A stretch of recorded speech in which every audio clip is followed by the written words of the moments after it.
Znači, da nije bilo ove situacije, fotopoetika i Azimut bi svejedno nešto radili negdje u Šibeniku, a slijedom okolnosti taj program nismo odlučili ni otkazati, ni odgoditi, nego samo zapravo preseliti na drugo mjesto, u ovom slučaju internet. Ali kad sam kazala da nikad nije bilo više kulture u našim životima, onda sam mislila na ovaj posljednji podatak koji ste objavili nedavno, vezano za posjećenost ovih sadržaja vezanih za likovnu umjetnost, koje ste vi organizirali. Koliko ono? 20, 30, 40 tisuća? Kad bi toliko ljudi došlo na neku izložbu? To je bilo veliko iznenađenje zapravo, jer bilo je nekako logično da ponudimo kulturni program i da se okrenemo dakle svim onim ljudima s kojima smo inače surađivali, s kojima smo radili, da na ovaj način njima zapravo pružimo prostor da se oni pokažu javnosti, da javnosti opet nekako damo nekakav kvalitetan program.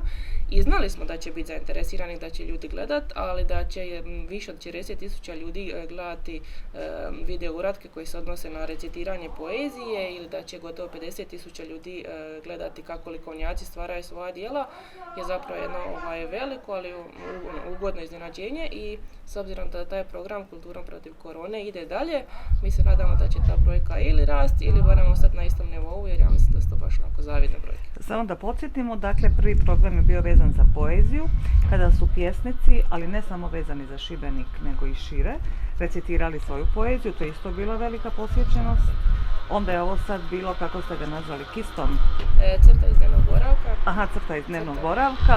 Tu ste koliko okupili likovnih umjetnika? Tu smo imali 21 likovnog umjetnika koje smo mi pozvali da nam se pridruže i da daju svoj doprinos toj inicijativi, a onda još jedna super stvar kod toga jest, znači ne samo taj veliki pregled, nego i činjenica da onda ljudi se nama javljaju i da šalju u inbox fotopoetike i Azimuta svoje radove. Znači oni to gledaju, vide, inspiriraju se i onda nacrtaju nešto svoje s time se dok to rade i onda nam pošalju. Da, dakle to je jedna interakcija, ono što zapravo uvijek tražimo i u kulturi. I zanimljivo i to što zapravo prvi put možemo ovako vidjeti kako ti umjetnici stvaraju. Mi uvijek vidimo gotov proizvod na izložbama. Tako je, obično dođemo već na gotovo i razgledavamo ta djela i divimo im se ili kritiziramo jer imamo, često mi možemo bolje nego bilo ko drugi.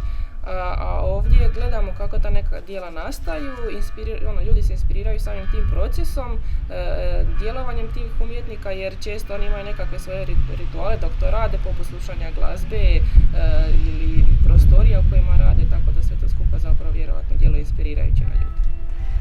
Odlično, što reći nego odlično. I šta nas još očekuje? Dakle, ovo su bila 2 programa, ali ovo je tek početak, jel? Koliko nam znači, to je program. Prognoziraju da ćemo biti kod kuće?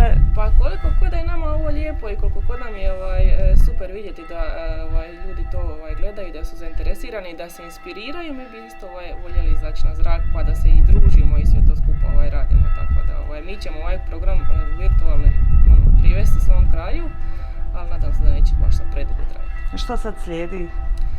Slijedi virtualna izložba crteža akademskog slikara i grafičara Zvonimira Virle, tu našeg lokalnog umjetnika, ali svjetskog glasa.